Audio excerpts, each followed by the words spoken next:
Cátia, hi, and thank you so much for joining me on Faces of Digital Health for a discussion about healthcare digitalization, e-health, and digital health strategy in Portugal. It's great to have you here. I haven't actually ever covered Portugal, even though Faces of Digital Health has been going and running for close to 8 years. So this is great, especially since Portugal has quite a few things that are advanced and has had them for a very long time. So welcome to this discussion. Thank you, Taza. I've been able to watch your work, and I'm very glad that I can join you here and let you know what is our perspective here in Portugal regarding digital health. Thank you. So if we start with the description of Portugal, how would you describe the country in the digital health sense compared to other countries in Europe? Who are you looking up to and who can look up to you and why? Which use cases are you perhaps most proud of? Let's start somewhere. Yes, it's always difficult to compare countries that have different history, different health systems, and different frameworks for the development of digital health. But Portugal is for sure very proud of the work that it's been doing, either at the national level, but also at the EU and international level, where we have been pioneering the collaboration at the EU level in several EU-related projects, namely the MyHealth EU and the European Health Data Space. At the national level, Portugal is a country that more than 10 years ago, the Ministry of Health created a national eHealth agency that was SPMS, that is actually the youngest agency in the Ministry of Health, and created this agency to centralize the procurement and development of information and technology within the National Health Service. This was, in my personal view, the major breakthrough that the Ministry of Health did in Portugal in order to evolve and for Portugal to be able at this point to have a very high maturity level in digital health services. This supported the Ministry of Health to overcome the project-based approach to the development of IT solutions in the Portuguese NHS, which is a very common problem that has been identified by several international agencies, the WHO, this approach that many health systems took of having a project-based approach to the development of IT solutions. In each institution, each hospital, each primary care center was able to select and develop specific applications and services to answer the same problem of all other hospitals and primary care centers in the country. So we, more than 10 years ago, started to look at the national landscape of IT services, and we started a process of harmonizing and making sure that these services were either centralized or interoperable so that the digital National Health Service could function as a whole in the same way that the physical National Health Service functions today as a whole. And this supported us to have a high level and to achieve a high level of interoperability within the digital health solutions in the Portuguese NHS. We are very proud of several initiatives. One of them is the implementation of a unique mortality information system in the country, where Portugal was the first country in Europe to have online real-time information about diseases that are responsible for causes of mortality in the country. And we are also very proud of our e-prescription, medical prescription software, where in our country, all prescriptions done by medical doctors to be dispensed in community pharmacies are already electronic and are done using either the software provided by the Ministry of Health or if they do not use so, they need to be interoperable with our national prescription database, so that we have access to all prescriptions that are done in the country in an electronic format. This is also very convenient for citizens that from a long time now are able to have their medical prescriptions on their cell phone and just use that to go to the pharmacy and dispense their medication. So we have been having a very wide perspective on the digital approach, either looking at data collection for public health surveillance, that it's a major responsibility of the Ministry of Health. And the COVID-19 really showed how ministries and governments need to invest in having good public health surveillance systems. And at the same time, we are looking at the citizens' needs and trying to have also the best solutions to make sure that digital services are seamlessly integrated within healthcare, and that our citizens can make use of the best possible digital approaches to healthcare provision that are available. I think I have 10 follow-up questions on all the information that you just provided. But one that I think we can start with in light of the fact that the European health data space is being built. You mentioned that you were involved in the MyHealth EU project and the EHDS. And I think from the broader public perspective, many people still don't know that even before we started talking about EHDS, there was this MyHealth EU that basically enables some countries to exchange some parts of patient data, may it be summaries or prescriptions. So can you just, for a kind of general education, share how you differentiate the MyHealth EU project, and how does that go together with the European health data space, since basically MyHealth EU enables cross-border exchange of information, and that's what we always mention when we talk about the European health data space. Yes. So I can clarify there is really some confusion about what is the European health data space really about and what is already there. First, to let you know that, of course, this very comprehensive regulation that is the European health data space, and probably most health professionals already came across it and were able to see how comprehensive it is, did not appear or was built up in a vacuum. It was based on several different pilot approaches that were supported by EU-funded projects that started to develop the basis that then allowed us to identify the specific provisions that we should use to really build up the regulation that would support the European health data space. One of these initiatives was the creation of a voluntary network of digital health agencies called the eHealth network. And the eHealth network really connected EU countries as a reference network for digital health and connected the different experts from the different EU countries, where we started to work together in order to make sure that cross-border sharing of health data would really support citizens' movement across the EU. And the vision, and to make it very clear for everyone, the vision was for every citizen in Europe to be able to cross their country's borders and to receive care in any hospital across the EU exactly the same way it would be possible at home. That means that the medical doctor that would assist you in that hospital in a foreign country would be able to access, for example, all your online registries and data the same way that it can do in your national country. So this was the vision that allowed us, using several different EU-funded projects, to work together with other EU member states to develop a voluntary service at the time called cross-border eHealth service.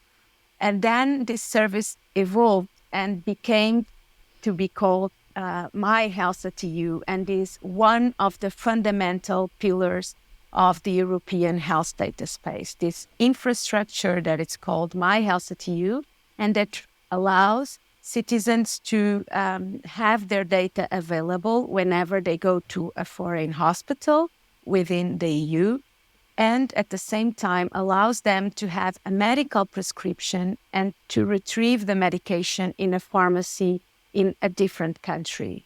So before that, we were only able to use our medical prescriptions in our national country. We would not be able to use a medical prescription from a Portuguese medical doctor in other EU country pharmacies. But now we are able to do so. We are already connected with Portugal, for example, is already connected with 11 different EU countries through this infrastructure called MyHealth EU. But this was before the European Health Data Space Regulation, a voluntary agreement between countries, because we did not have a regulation, a legal framework to back up this digital healthcare service that will be provided cross-border. Now, with the European Health Data Space Regulation, this will be possible and will be backed up by a legal framework that is defined by the European Health Data Space. And so I think it will be really a major breakthrough to evolve this service that already connects several different EU countries, but of course on a smaller scale, to evolve this service and to make sure it is a reality in every pharmacy and in every hospital or primary care center across the EU, and that we will be able to use healthcare services in any EU member state exactly the same way that we can use in our home country.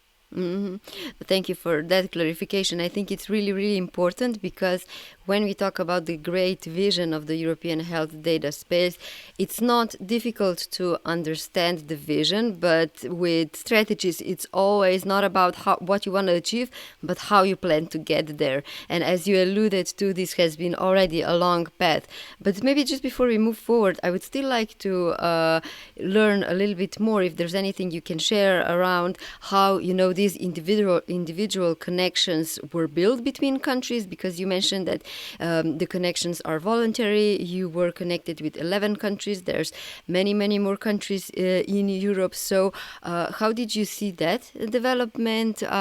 What were the key factors of connecting infrastructures? Are these one-on-one connections, or is there like a central hub where everyone connects? How is basically that infrastructure built? Yes, essentially the infrastructure it's built bilaterally. So the communication is done bilaterally between the different member states. This, of course, taking into account a member state's autonomy regarding their healthcare services. And so the connection is done bilaterally where different member states pairs agree to exchange data. It involves two different services. One of them is the transaction of the patient summary, and the other is the transactions of e-prescriptions. So these are two different services. One is intended for a foreign citizen to be able to have their information in a Portuguese hospital, and the other way around, a Portuguese citizen to be able to have their patient summary available in any other EU member state's hospital. And the other service is intended to be used at the community pharmacies. So where we can have a prescription done anywhere in the EU and go to a pharmacy anywhere in the EU and have our medication available. So these are the two different services that member states have been working on. And there were several technical and interoperability guidelines that were selected and developed and that all member states agreed with at the technical level to make sure this would be a reality. This is generally known as the European Electronic Health Record Exchange format. So we identified common standards, common communication and interoperability guidelines and rules upon which we all agree that we will use to exchange data in a common format so that it can be retrieved and read in different countries the same way that it is retrieved and read in the country of origin. So this was the way it was developed. And that's the reason why we started to develop this a very long time ago with several different initiatives and projects focusing on different aspects of the European electronic health record exchange format. And we are now at the point where we are planning to expand these data types to include medical images, for example, laboratory results, hospital discharge reports.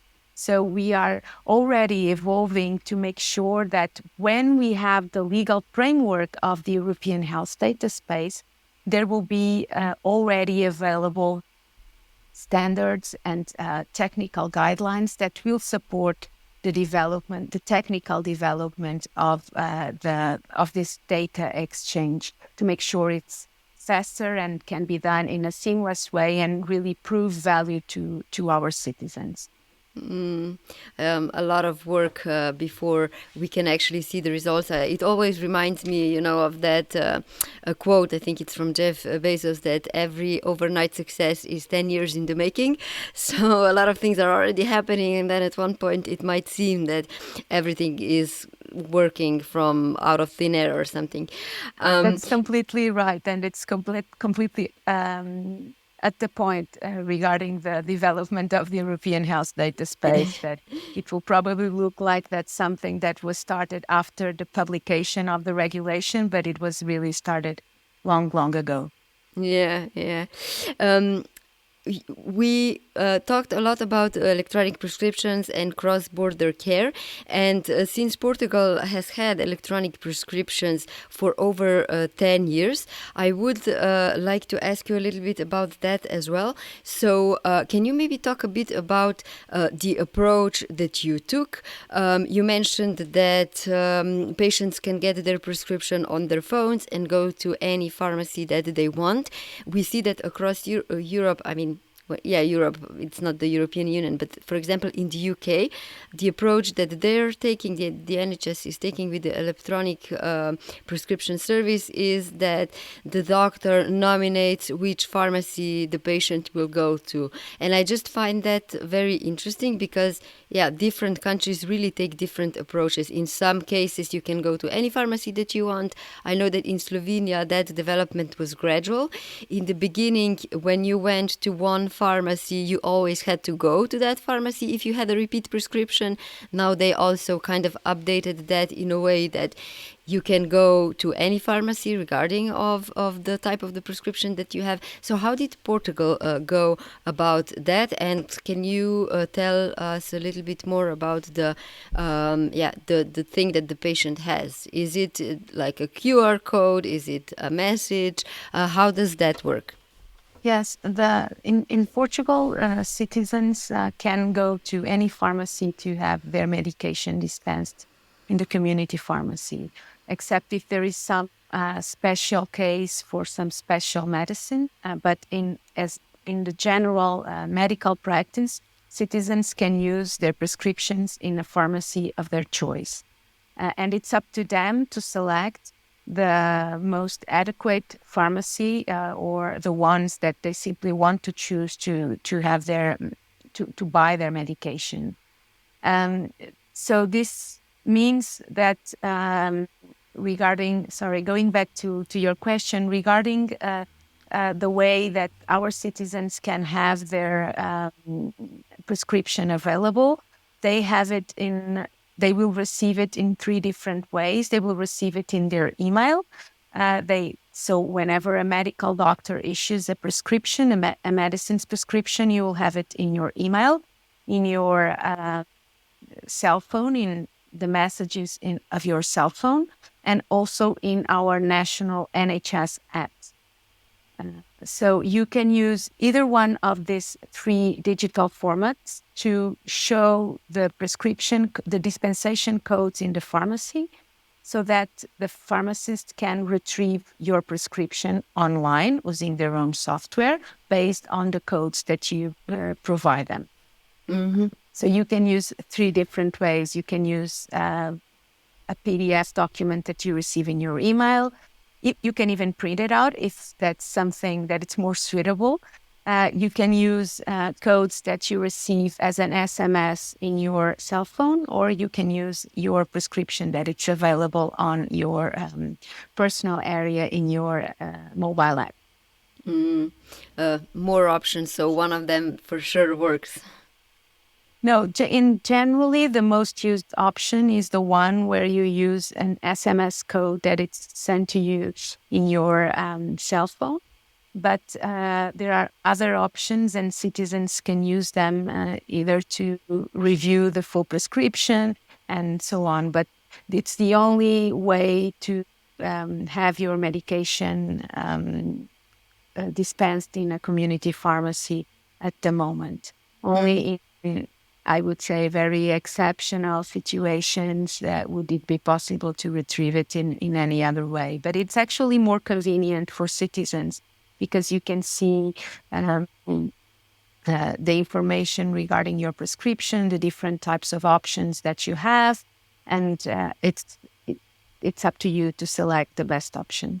Mm-hmm. You mentioned that one of the key things that really made a difference for the future of the development in Portugal was the establishment of the shared services of Ministry of Health, SPMS, which was established in 2010. Can you talk a little bit more about how that looked like if you try to go back in history? Because this sounds like a huge organizational change. And these are usually very, very difficult to introduce when we're talking about the changes in healthcare systems. That's why it's so difficult to compare healthcare systems, because you can't just change them overnight. There's too much history attached to the design that a specific healthcare system does. So this must have been a huge change. Yes, it was a huge change, and it was done in a stepwise approach. Although legally, SPMS was created in 2010 and started to be built up, let's say, within the NHS as an agency in 2010. It started as a step-by-step approach, picking up different projects and initiatives and IT solutions that were elsewhere managed in the NHS.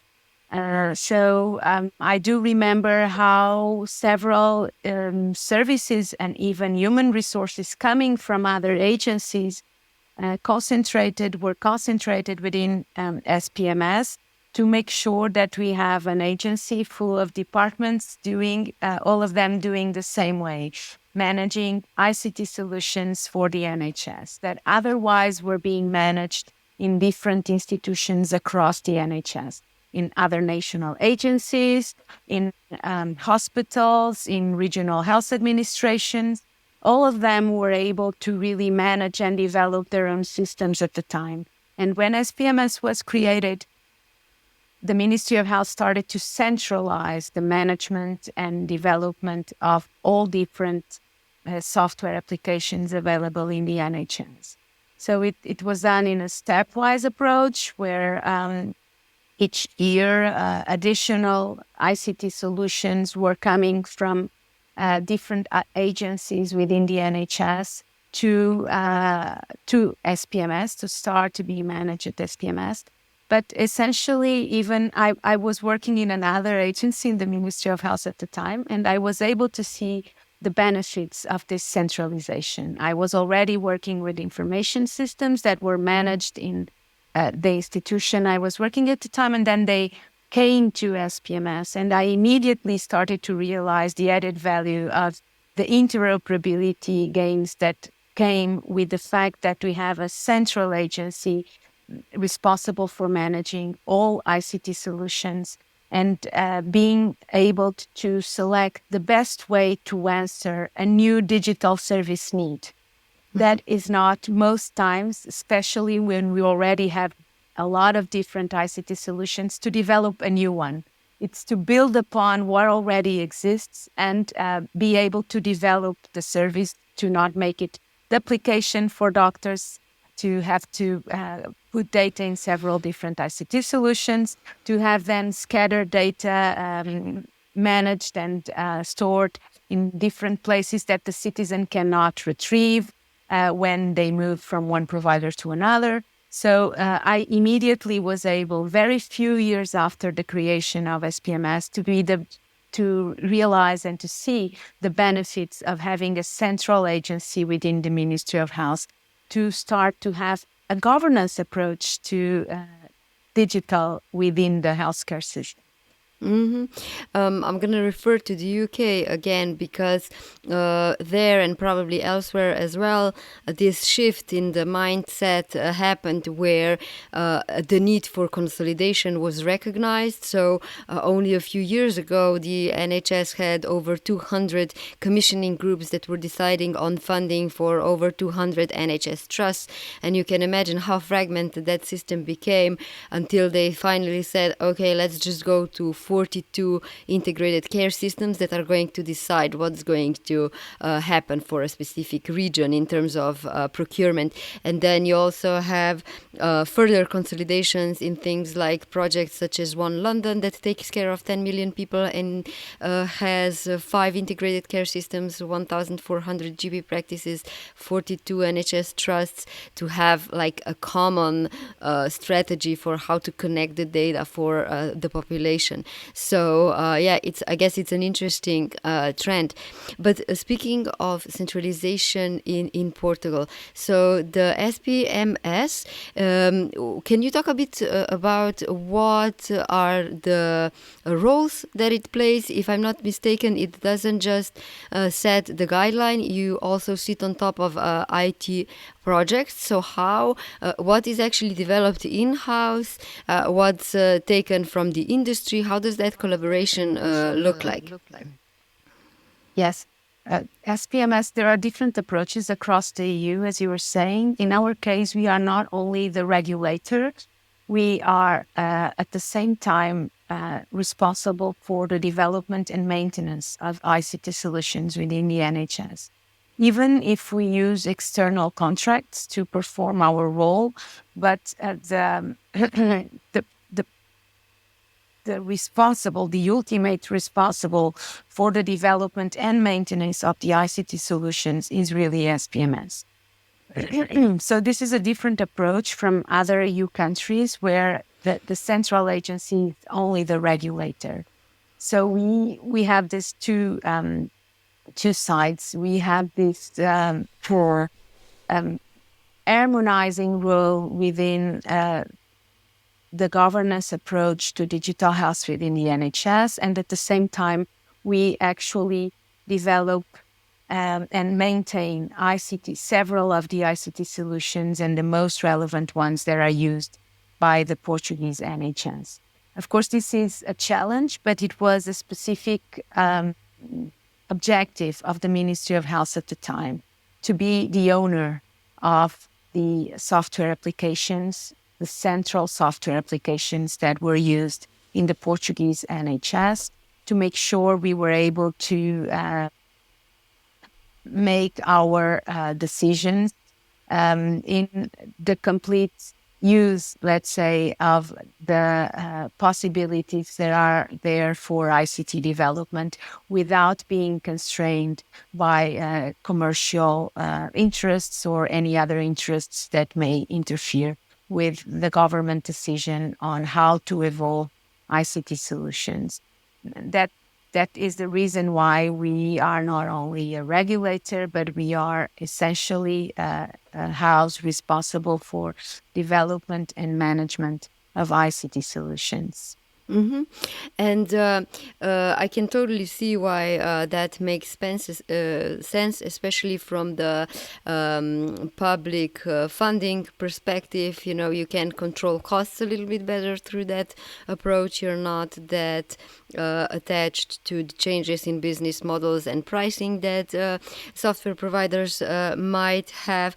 But Slovenia, for example, wants to go with a similar approach to establish an agency and and basically have that central overview and control over the IT in different hospitals. But the challenge that we have here is the workforce. So how are you going to get people to work for the agency, and is that agency going to be competitive in terms of salaries and things like that?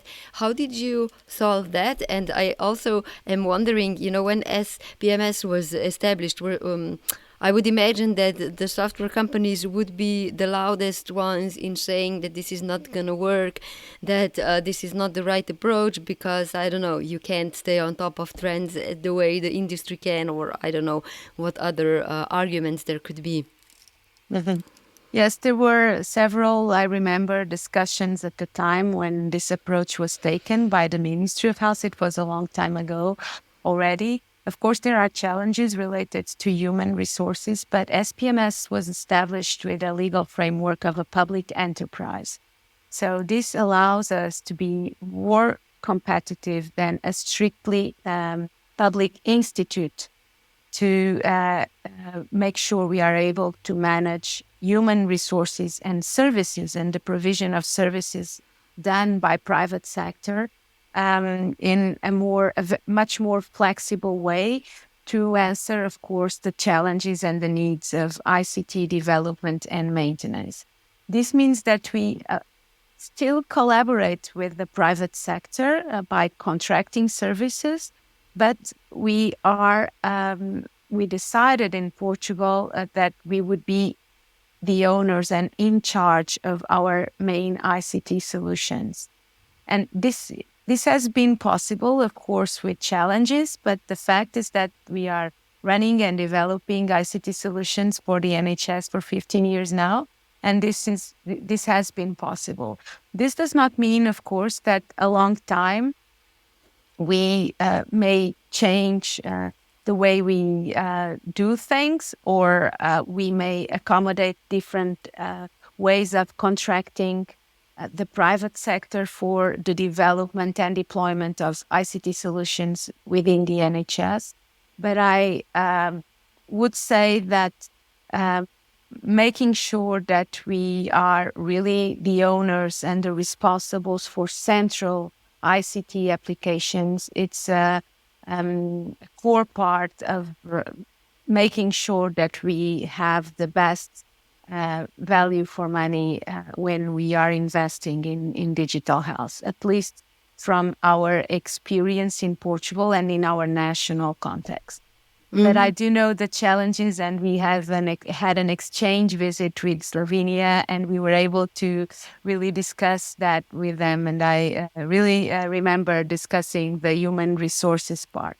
But providing public sector bodies with more flexible legal frameworks for human resource management will for sure support countries that want to evolve the same way that Portugal did in having sufficient legal and technical instruments to manage the human resources that are needed for digital health.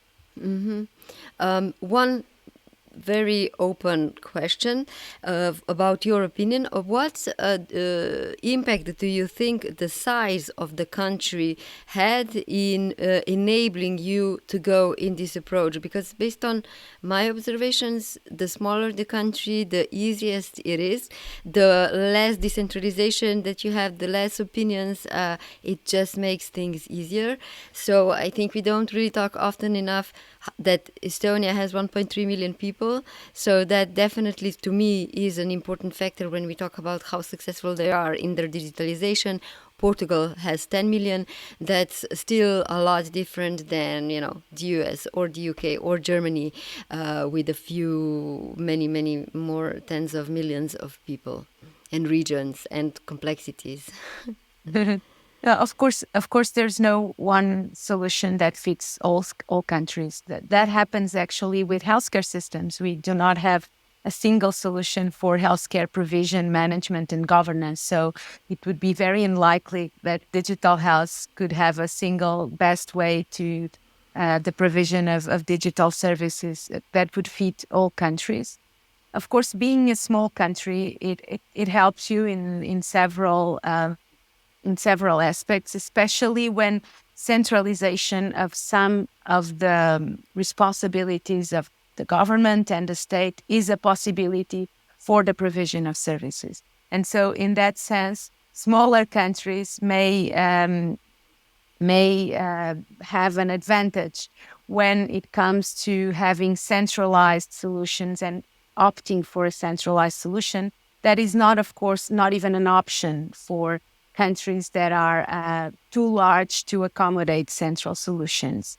But that does not mean that we cannot. There are several different good ways or right ways to achieve the same result. So we really can accommodate the different approaches. We have different experiences in different countries. And even in the same country, we might, for specific services, follow a different approach, a different one, that being having a central solution. We might have an option that would be to have decentralized solutions for a specific services on digital health. It will depend actually the way that the services and the possibilities and the technology supporting healthcare will evolve. That will show us how we should accommodate the different ways of providing the services. But for sure, in certain aspects, smaller countries do have an advantage when they want to change things across the entire country. I mentioned in the very beginning that Portugal has many electronic services and has had them for a long time. Apart from e-prescriptions, I think also with lab testing, you can just get an order and go to any lab that's close to you, if I'm not mistaken. Is that right? Yes, we are already implementing electronic lab prescriptions and results within the Portuguese electronic health record framework, let's say. So at the moment, we are evolving in that project, that it's already a reality with several private providers already connected. And what this means is that medical doctors can prescribe electronically laboratory exams that can be done in different providers in the country. And then when the results are available, they are sent back to the NHS and they will be available in an electronic format for the NHS medical doctors. And of course, will then later on be available on the citizen's personal area within the National Health Portal. So this is a project that we have started already. We are achieving very impressive results with millions already of shared laboratory results within the NHS. And we want to evolve to have also medical images available within the same service, so that the most used diagnostic tests performed in the NHS are available for doctors, and more as structured data formats that are flexible enough to then later on in the future accommodate, for example, the use of clinical decision support systems based on AI. That's the way we are progressing, and that's a project that it's progressing very, very well. So I hope when the European health data space comes to light, Portugal will be already ready to share the laboratory results, not only at the national level, but also at the international level. In 2022, a budget of 300 million euros was set up to support the digital transition of the Portuguese health system. Can you elaborate a little bit? What are the key plans for this funding? What will be covered by this investment, given all the things that you already have? Yes, we had used our recovery and resilience funds to really upscale the digital transformation of the NHS. So Portugal built upon the work and the strategy that was being followed And we scattered the investment in essentially 4 pillars: infrastructure, to make sure we would be able to use these funds to modernize the infrastructure available, especially at the primary care level, because that's something very fundamental to the functioning of everything related to ICT. We focused also on citizens to make several different changes in our health information, use these funds to make several different changes in our health information systems to make them more citizen-centered, so that citizens can more and more really access and use their health data that it's collected day after day in all Portuguese NHS institutions. We also focused our plan in health professionals. There is more and more the realization that there's this technological burnout associated with healthcare provision for all healthcare professionals. So part of our plans are really to simplify the use and the interface between the human professional and the digital face of the NHS, so that this becomes really a way to simplify and to modernize processes and not a burden where data is inserted several different times and cannot be retrieved when needed at the point of care. So what's your biggest challenge?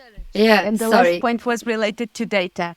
We really want to use the RRF funds to modernize the way the NHS is using data for secondary use purposes. We have already developed several different solutions that use data that it's collected by the NHS to inform health-related decisions for public health surveillance, for healthcare administration, but we need to move on and to use more and more data and more data sources and develop data-based services that will allow health decision makers to make more data-driven decisions at the NHS level. And what's your biggest challenge in all the endeavors that you have and all the plans? I think the biggest challenge that we have so far, and that it's progressing already, is the development of the national single electronic health record for every citizen. So Portugal is creating, even at the legal and regulatory level, this single electronic health record for every citizen in the country that will be able to collect and retrieve your data, your health data, of course, with your permission, that it's collected in every public or private institution in the country. So you would have a service that would be provided by the government that is in your personal area in the health portal, where you could then authorize that all your data collected in the public and private sector to be centralized there and accessible to you. And then you can show it and use it to every health professional that you need. So we are at the moment creating the legal framework and the technical framework upon which every health institution, public or private in the country, would base the provision of the data to all Portuguese citizens. So the vision is that when you come out of any dental clinic practice, any hospital, any private provider, any laboratory in the country, your data is already in your personal area, in your single electronic health record. And so this is one of the biggest challenges related to the primary use of data that we are investing in using the RRF funds, and it will be a major breakthrough in the future in making data accessible to citizens and to healthcare professionals in the country. It's really a fundamental step, because we know that the healthcare of the future will be deeply based on good quality data. We can easily imagine that doctors 10, 20 years from now will not be able to make a diagnosis if you do not have certain types of information with you. This is different from what happens now. It's very different from what was happening 30 years ago, but will be most probably the reality of the future. And so we also strongly believe that a country, any country, but in this case, Portugal, will not be able to provide the best care if we do not have the best data available to support the decisions and the diagnostic decision-making of the precision medicine of the future. Mm-hmm. It definitely is an idea or a vision that I think we hear often when we talk about the future of healthcare. However, from the practical perspective, I can imagine that it's a huge interoperability headache, thinking of how you're going to unify and translate all the data and clean it to basically have it ready for use, for analysis, prediction, etc. Yes, yes, it's a big challenge. It's difficult, even for those of us that are working with data and information systems for a long time, to really see it happen in a seamless and comprehensive way. But it's happening, and we are taking this sort of module-based approach, this step-by-step approach, looking at priority categories of health data, um, priority services, and making sure that we are moving forward every year with more and more interoperable health information systems in the country. I think the challenge that it's missing now for healthcare system is it's really to have a full integration between the digital health governance and the health governance and the health policy. To make sure we have a national health plan that takes fully into account digital health when establishing national priorities, when establishing screening programs, when establishing the interventions that the NHS will select to deal with priority health problems in the country. That is probably the biggest challenge, to really make sure that we are using technology and digital health services to make sure we have better health for Portuguese citizens also 10 years from now or 20 years from now. Maybe just one last question and your opinion and observation. I liked how you basically mentioned that you're trying to create this full electronic health record on the national level where everything would be connected. And similarly, as in the beginning, we talked about the confusion around the electronic health data space and MyHealth EU. I think there's also a lot of confusion around what exactly is an electronic patient record on the national level. You know, many countries would say they have it, that they have the electronic patient records because patients can access their patient summaries or their e-prescriptions.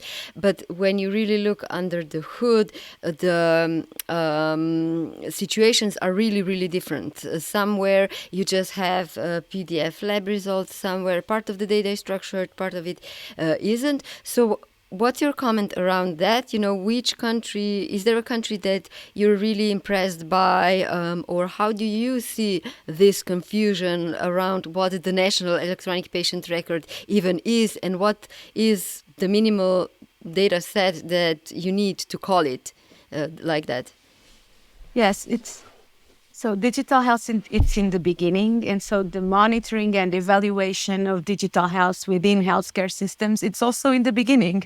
We need to realize that. And so when we look at all these reports and comparisons, we need to know that there is also a lot of work to be done in the methodology that we are using to compare different countries regarding different services and different systems.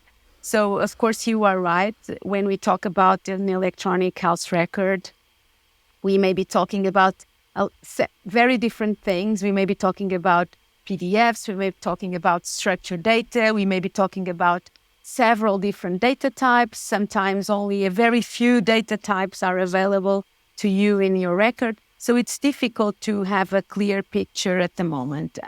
My perspective is that as digital health will continue to be a more and more relevant part of healthcare systems, the way, the methodologies, and the ways that we are measuring and selecting indicators to compare ourselves even at the national level or between countries, between regions of the world, will also evolve to make us to have a more specific picture of the different digital health services that are available.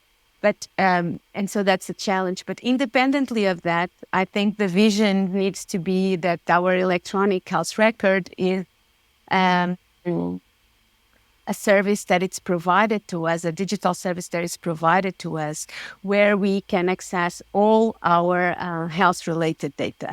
This is a vision that it's, of course, difficult to achieve, and we can then add up saying in almost real or almost real time. This is the vision that we all need to have as public health agencies for an electronic health record. The same that I was saying to you, when we leave a healthcare institution, the data that was collected about us, our health-related data, is already in our mobile application, let's say, or in our personal electronic health record available on the web. And we can then send it or share it with another provider if we wish to do so. That, I think, it's the vision that it's needed for better healthcare provision and for better public health surveillance. So both primary and secondary use will benefit for this vision for an electronic health record. I would say that there isn't a single country in the world that is already able to provide this service to a citizen. In a very, if we look at in this very almost difficult to grasp vision where every single piece of our health data, it's available to us in real time. But it's a challenge that we all are pursuing, and there are several good examples across the EU and outside the EU, the United States, Australia, where we can see very relevant evolutions and approaches to making health data available. But to have good comparisons, as you were saying, we need to evolve a little bit on the methodology that we are using to measure and to produce the results. I think it will happen with time, the same way as it happens when we started to compare healthcare systems' performance and do different studies on how we would compare the different healthcare systems' performance between different countries. It was not perfect when it started. It's much, much better now, and I'm sure the same will happen with digital health services. I think you just gave me an idea for a new topic or an episode around data fears and data availability, because I think when we talk about, all data being in the electronic healthcare records, usually what's mentioned is the psychiatric specific or mental health specific data and how that might not be shared as the same way as any other data and things like that. So many open questions, but now I have another thing to think about in terms of topics. Yes, that's the consent management or consent management related to health data is a big topic that needs to come side by side with the electronic health record. But the fact is that if we have our data available and we have a way to really give or not authorization or consent for sharing, we are really in charge. If we do not have the data available, we are not able to consent or not consent about data sharing that may be available elsewhere. And so this is really a reflection that we all need to do, and it's a very urgent one as interoperability and between the different ICT solutions and electronic health records are growing more and more. How we are really giving the citizen the possibility to control with whom their data is shared. Cátia, thank you so much for your time today. We could talk for another hour, so I definitely hope we'll do a follow-up in due time to get updated on any new insights you might have about different topics. But for today, thank you for your time. Thank you, Tazo. It was very good for me and very challenging questions from your side. And we really need to continue to reflect on these topics in the upcoming future.